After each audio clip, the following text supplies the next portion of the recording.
Every time we were together, it happened. There was no night that went by that I was with him that he didn't sexually abuse me. He's had a wonderful relationship. I learned so much from him as an artist and as a kind human being. He's a good guy. He's a good guy? Yeah. Show me where he touched you. No nonsense, no shenanigans, but he's a weird... Why was it important for you to stick up for him? Because he's always been a friend to me. That's what you do for friends, you tell the truth. Every time we were together, it happened.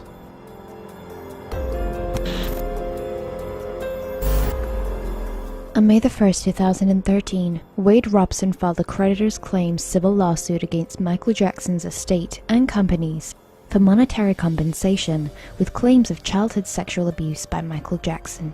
This was a shocker, because Robson previously had always defended the star against such allegations and denied that anything like that had ever happened to him. So what happened?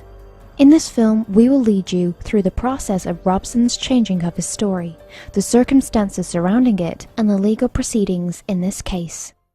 Over the years, both as a child and as an adult, Wade had always defended Jackson privately and publicly alike, and often volunteered to do so. At no times did he give any hint of distress or confusion while talking about Jackson. He always seemed very open and genuine about their friendship. In 1993, when the Chandler allegations became public, the police contacted many families and their children who had spent time with Michael Jackson over the years, including the Robsons. Wade Robson, who at the time was 10 to 11 years old, and his mother or any of their family members never said anything incriminating about Jackson during that investigation. In fact, they defended him in a police interview and in a grand jury testimony. Yeah, there's been different times where it'd just be me and Michael. Then there'd be other times where he has other friends over too. This is what Brett said, it's just a slumber party. We just have a lot of fun. And I've slept in the same bed as Michael. It's just you watch cartoons, you fall asleep. It's just a friendship. And I know he would never do anything to hurt my brother. He's the nicest guy you've ever met. I've been there when these kids have been in Michael's room. I've been there with them. It's just party time.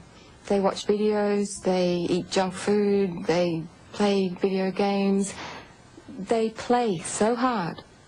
They fall asleep. They're exhausted. They fall asleep.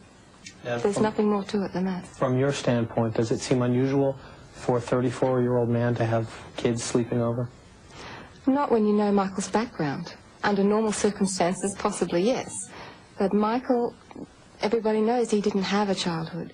In 2005, during the Gavin Arvizo criminal trial, this time as an adult man, Robson continued to defend Jackson. He testified at the trial and denied ever having been sexually abused by Jackson.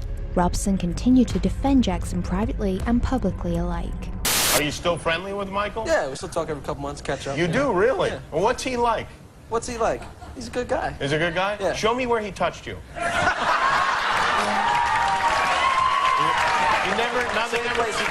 Nothing ever like that? No nonsense, no shenanigans? But he's a weird guy, you have to admit, right? You know what, at the end of the day, it's like, everybody's got something weird about him. Would look me in the eye, time and time again, and tell me that nothing ever happened. He should have had an Oscar.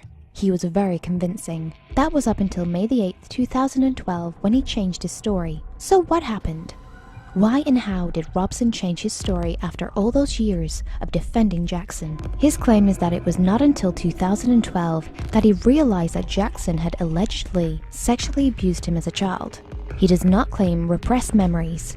He claims that he has always remembered what he now claims happened to him.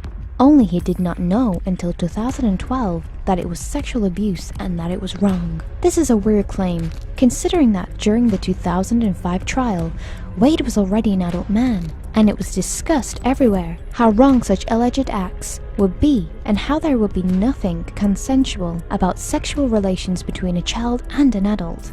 Another thing to consider is that when the Arvizo allegations became public, just a couple of days later, Robson was asked about them in an interview, and he said, "I never had that experience, and I hope that it never happened to anybody else." That sounds like a man who fully understood that a sexual relationship between a man and a child would be wrong. And please consider that, Among other things, Wade claims things like anal rape. He also offered other various contradictory claims about why he didn't tell his alleged truth until 2012. In one version, Jackson told him that both of them would go to jail if anyone found out, and Robson supposedly believed it until 2012. This seems to contradict the claim that he did not know if it was wrong until 2012. If it is something to go to jail for, then it is certainly something wrong.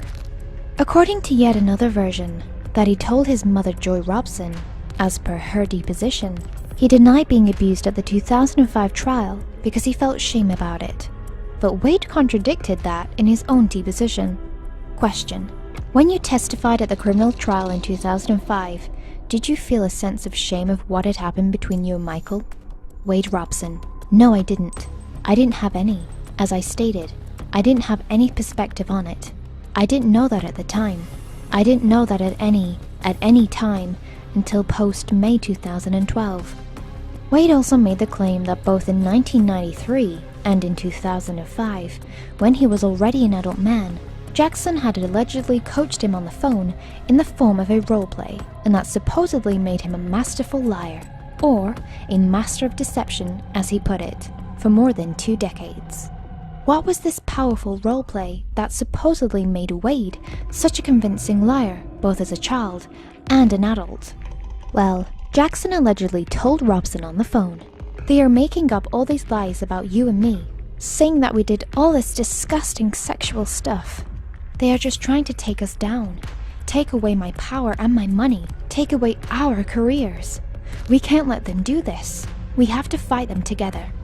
That's it. That is the sophisticated, powerful coaching and role-playing method that supposedly made Robson a masterful, Oscar-worthy liar for more than 2 decades. There is no claim that Jackson told Robson in a direct manner before his 2005 testimony what to say or how to testify on the stand. All Robson can claim is the supposed role-playing on the phone. Think about it. If Jackson had really molested Wade, it would have been incredible risk-taking on his part, both in 1993 and 2005. To put this guy on the stand in 2005 as his first witness, and to rely on such lame supposed role plays, and hope not only that Wade would understand what Jackson wanted with those cryptic comments on the phone, but also that he would surely go along with it, and would know exactly what to say. Wade Robson was my first witness in Michael Jackson's criminal trial. I started with one of my strongest witnesses for Michael Jackson, Wade Robson. He was adamant that he had never been touched, never been molested, never been abused, directly or indirectly. I called his mother and sister as witnesses to corroborate what he said, because they traveled on these tours too. And to have him suddenly reverse course so radically years after Michael Jackson has passed away and can't speak up for himself is outrageous. So I don't think he has a case. I think this is a money grab, like so much of Michael Jackson's unfortunate life. Everybody seemed to have their hand out in one way or another. And I just think it's ridiculous. Safechak I put in the same category. He didn't testify in the criminal trial, but he signed declarations. As I recall, he signed declarations, made statements that he had never been touched. He explains his consistent, convincing denial of sexual abuse by describing himself as a master of deception. But was Wade Robson a master of deception all those years while he denied sexual abuse? Or is he a master of deception now, when he changed his story and filed a lawsuit amidst monetary demands? Once someone is a self-admitted master of deception, how do you decide when he's deceiving you? Because let's not forget, one is under oath and under a penalty of perjury, while testifying at a criminal trial, and also while making a declaration or testifying at a deposition in a civil case. That means there is no way around it. Wade Robson is a proven liar who has no qualms about lying under oath and under a penalty of perjury. He either lied in 2005, or he's lying now that he's changed his story and filed a lawsuit with monetary demands. On June the 25th, 2009, Michael Jackson passed away. Wade and his family mourned him, and they went to his public memorial. After Jackson's death, Wade had nothing but praise for Jackson, just like during his lifetime. In an exclusive book, the official Michael Jackson opus, that was published in 2009, Wade made an entry in which he wrote, among others, "Michael Jackson changed the world, and, more personally, my life forever. He is the reason I dance, the reason I make music, and one of the main reasons I believe in the pure goodness of humankind." He also participated in a tribute by Janet Jackson to her brother at the 2009 MTV Video Music Awards. These are Michael's gloves from the Bad music video. Michael gave them to me when I was, 7 or 8. He's going to be with us spiritually, and I wanted to feel something physical from him. So I'm probably going to rock one of these tonight too while we perform on stage. Just feel that much closer to it. Leave the time, y'all. Who's saying it?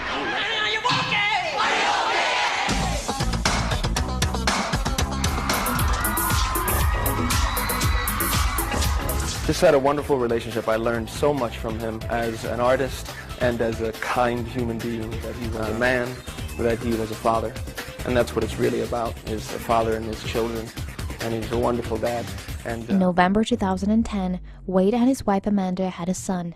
A month later, in December, Wade was offered to direct the dance movie Step Up Revolution, and he accepted the offer.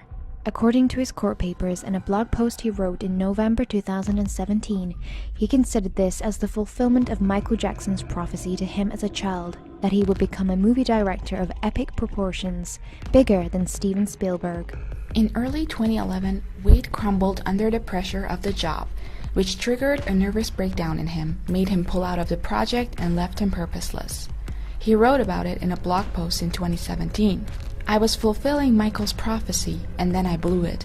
Therefore, my entire life, I believed, had been in vain." On May 16, 2011, after his nervous breakdown due to the failed prophecy of him becoming a film director of epic proportions, Wade went into therapy. He did not make any allegations of childhood sexual abuse to his therapist or anyone at all. On May 21st, 2011, so only 5 days after he started therapy, Wade wrote an email to the director of the Cirque du Soleil show begging him to let him direct and or choreograph Cirque's Michael Jackson-themed Las Vegas show called One. "I always wanted to do this MJ show badly," Wade wrote in the email. Cirque du Soleil told Wade that he needed to be validated by Michael Jackson's state, so Wade met with John Branca, the executor of the Michael Jackson state. During John Branca's deposition in 2017, Wade's lawyers suggested that Wade was eventually hired to do the Cirque show. However, according to Branca, they decided that Jamie King was better qualified for the job and they picked him, rather than Wade. Branca speculated at one point in his deposition that it would be possible that as a director of the show, Jamie King might have hired Wade in some lower positions, such as a dancer, but he insisted that he was definitely not hired in a leading creative role, such as a director or a lead choreographer, that would be validated by the state. Despite of that, in a July 2011 interview, Wade talked about it as if he had the main role in doing the Cirque show. This was only a couple of months before he made his U-turn and first started making allegations against the star. I'm starting on Cirque du Soleil Michael Jackson show, which is exciting and terrifying all at the same time because it's such a huge responsibility. But that was why I took it on. Michael was such a huge part of my career and life. We were friends for 20 years before he passed, since I was 7.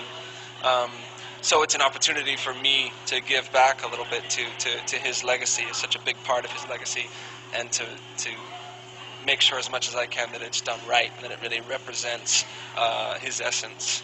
In March 2012, about a year after his first breakdown, Wade suffered a second nervous breakdown.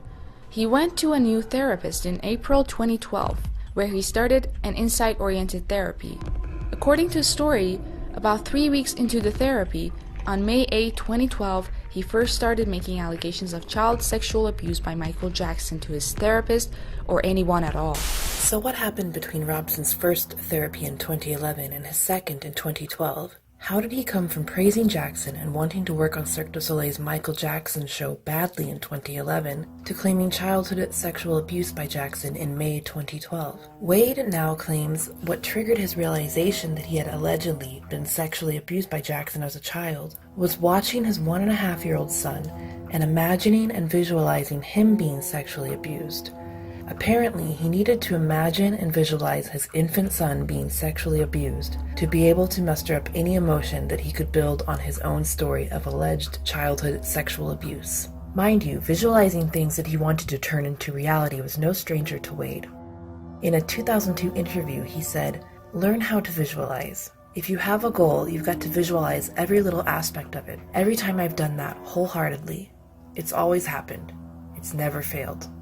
Wade also claimed on his blog that what prompted him to confess to his therapist was a popular TED Talk by Brene Brown about the power of vulnerability. The talk is about the courage to be imperfect. It mentions how parents commit a mistake when they raise their children to be perfect, which echoes Wade's life, who by the age of 16 choreographed for international stars such as Britney Spears.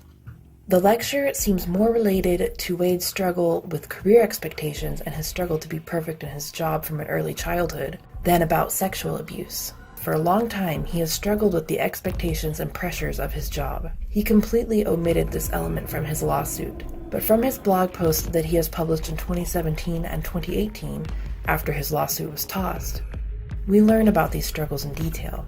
Moreover, the therapist he went to in 2012, Dr. Larry Shaw, is a therapist whose focus is on people in high-pressure jobs.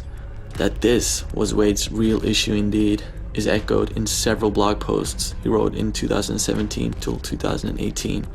In another blog post in April 2018, he reveals that he lost his fun in dancing and music when his career got to a level where high pressure to achieve and succeed started accompanying those activities.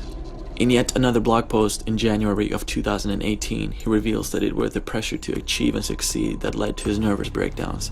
This is completely at odds with what he claims in his lawsuit as a reason for his breakdowns. He never mentioned these pressures and career struggles as the reason. Instead, he claims the reason for his breakdowns was his realization of alleged sexual abuse by Jackson, and that show business was now associated with the sexual abuse for him because of that.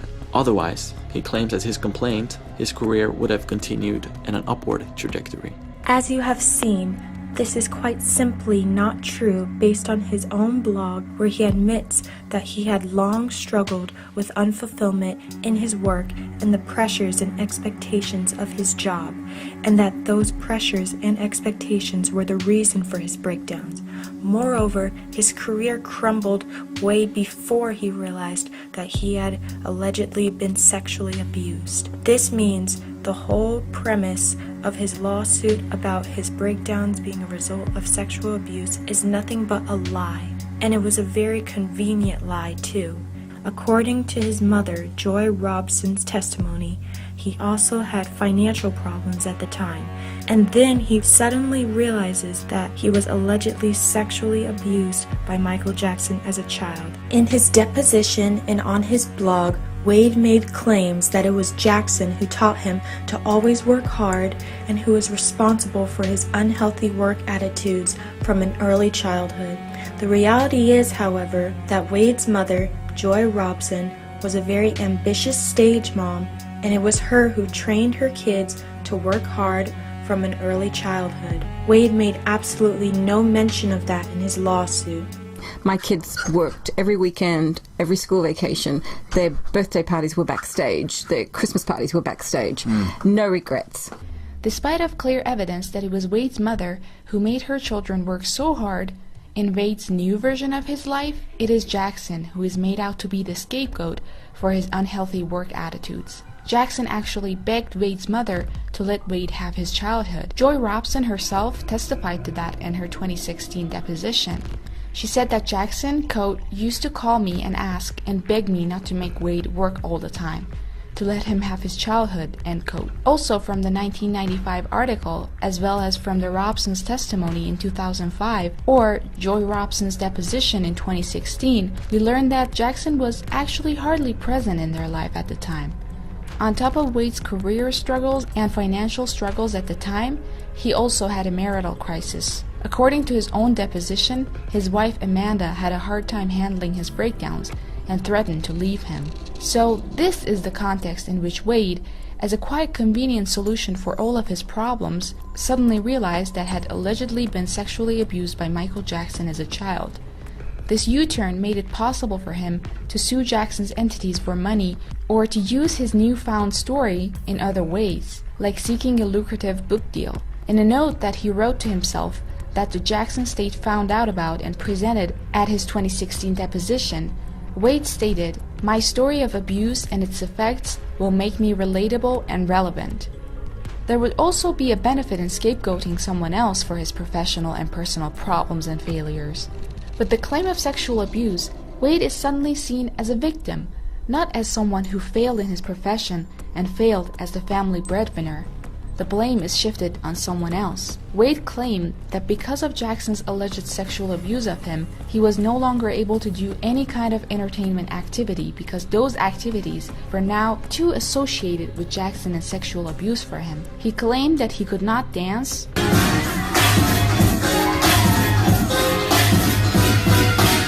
make music, make or even watch films anymore because of those activities' association with Jackson.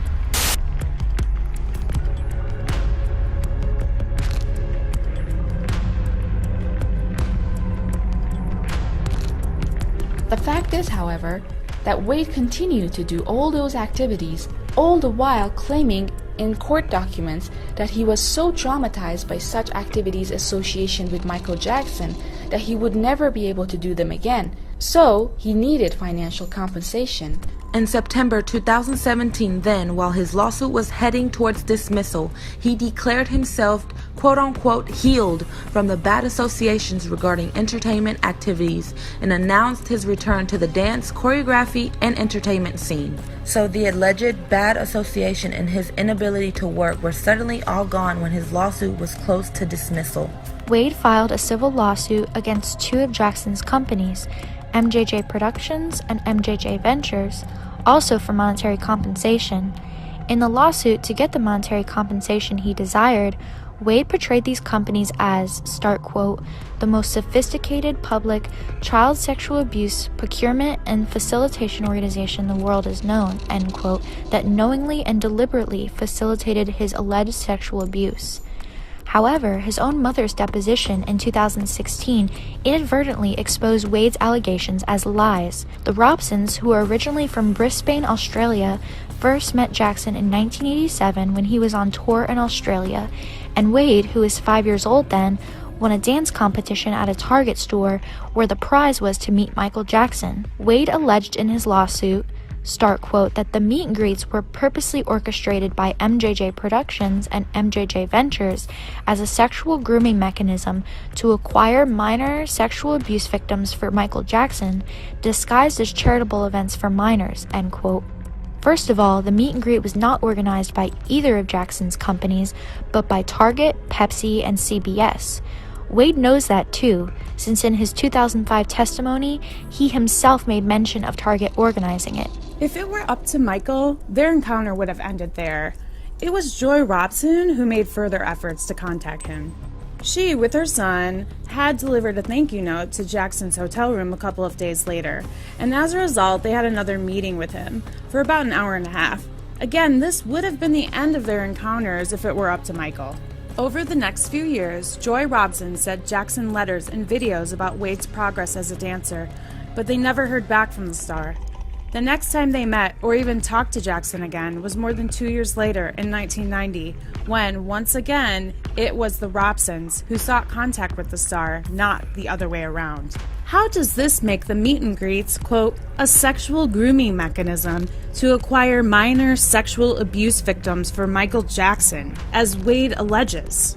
According to Joy Robson's own story, it was Joy who initiated the contact with MJJ Productions, and her ultimate goal was, of course, to contact Michael Jackson. The reality is that after the Robsons moved to the USA, Jackson did not even spend much time with them, including Wade. In actuality, in her deposition, Joy Robson revealed that she had to be the one to pursue Jackson about calling Wade, putting him in projects such as his Jam music video in 1992, and that Wade felt pushed aside a little bit because Jackson would rather spend time with other kids. Joy testified that one time she cut ties with Jackson for 6 months and that was for Jackson not calling Wade from the Dangerous tour. Wade also wanted to go on tour with Jackson, but the star would not take him. Here we have to mention two other supposed witnesses for Wade, whose stories he previously has denied.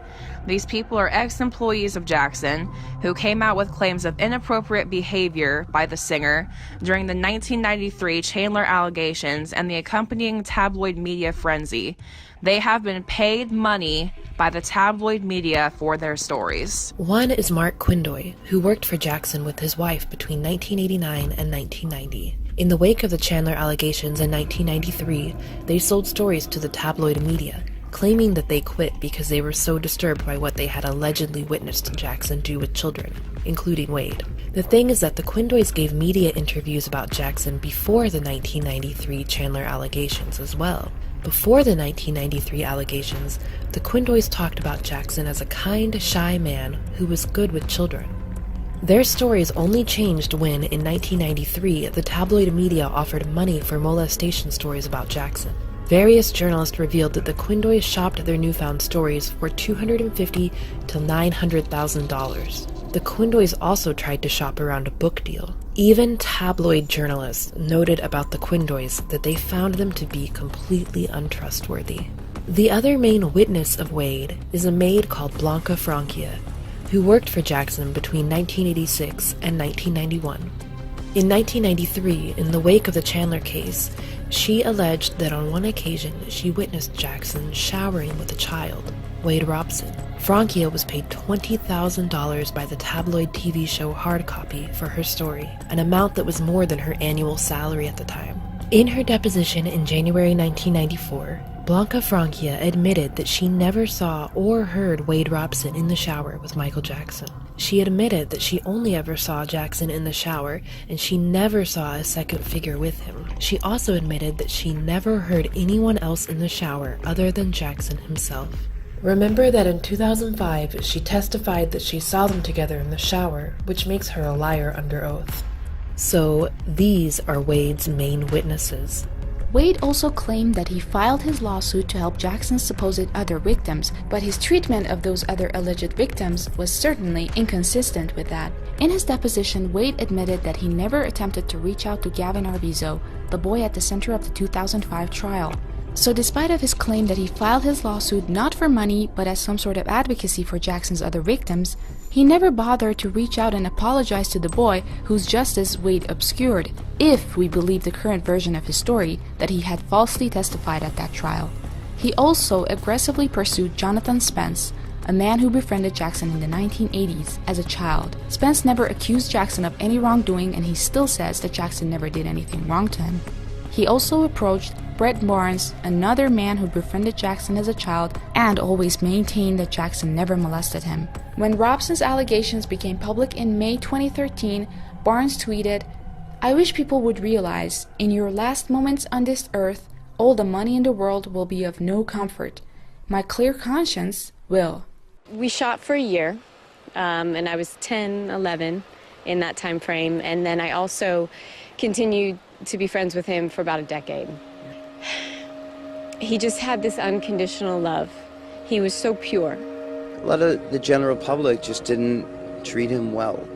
You know, just treated everybody with such dignity and respect and just loved everything and everybody. Well, he was the big brother I never had, quite honestly.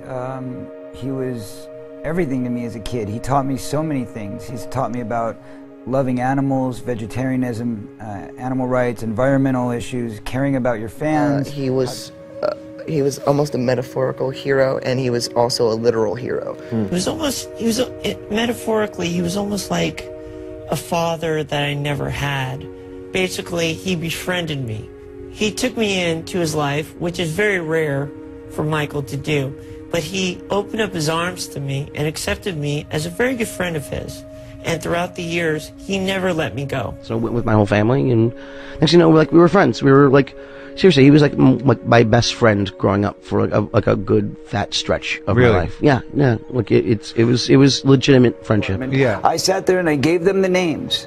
They're on record. They have all of this information, but they were scanning Michael Jackson. All they cared about was trying to find something on Michael Jackson. Who you said, by the way, did not abuse you. Who Michael was innocent, and that was what the interview was about with the police in 1993. I told them he is not that guy, and they said, well, maybe you just don't understand your friend. And I said, no, I know the difference between pedophiles and somebody who's not a pedophile because I've been molested. Here's the names. Go investigate. Later on, of course, after he died, a few of those people came forward and said, you know, it never happened. We didn't do anything. We was pressured by parents, by this or that, and they needed money real bad, and they figured that was the way to get at them. But it's a little late, you know what I mean? Thanks a lot, you know what I mean? You put him through hell, and, you know, he's always been nothing but a great friend, not just to me, to my whole family. We grew up with him literally since he was 3 and I was 5. He really just was so humble and then never really played off on the fact that he was, you know, this Michael Jackson. You know, he was just Michael. He was just our friend. Robin, in all of these pages, hundreds of pages, many, many hours of investigation, going to the Philippines, going to Chicago, going all over the country, there's not one scrap of evidence that Michael Jackson ever harmed a child, did anything wrong, committed any crime. It's almost a vindication when you look at this. The FBI looked at all of these matters and said, there's nothing here. And I think that's the most startling thing which I've seen.